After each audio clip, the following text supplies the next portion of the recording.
రోడ్ల మీద ధర్నాలు చేయాలని నిరసనలకు కూసోవాలని ఎవరినో తిప్పలు పెట్టాలని ఏ రైతు కూడా అనుకోడుల్లా దుక్కి దున్ని పంటలు వండించుడు తప్ప ఇంకేం తెలియదు రైతుకు కాకుంటే కన్నతల్లి లెక్క చూసుకున్న భూములు పోయే పరిస్థితి వచ్చిందంటే ఖచ్చితంగా మరలబడతారు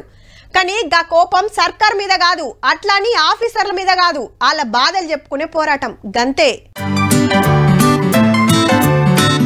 మొన్న డౌన్ లో ఇయాల శనార్థులు అప్పుడు మేడం బండికి అడ్డం పడ్డరు ఇప్పుడు శాల్వ గప్పి బొకే ఇచ్చిండ్రు నిర్మల్ జిల్లా దిలావర్పూర్ మహిళా రైతులు ఇల్లంతా ఇథనాల్ ఫ్యాక్టరీ కట్టొద్దని మరలబడితే సర్కారు పర్మిషన్ వాపస్ తీసుకుంది కదా మొన్న ఆర్డీఓ మేడాన్ని కష్టపెట్టినమని ఆఫీస్ పోయి సారీ చెప్పిండ్రు అక్కలంతా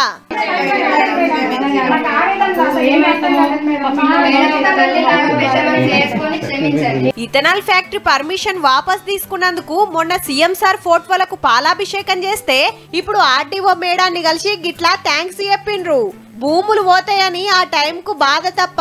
రైతులకు ఎవ్వల మీద కోపం ఉండదబ్బా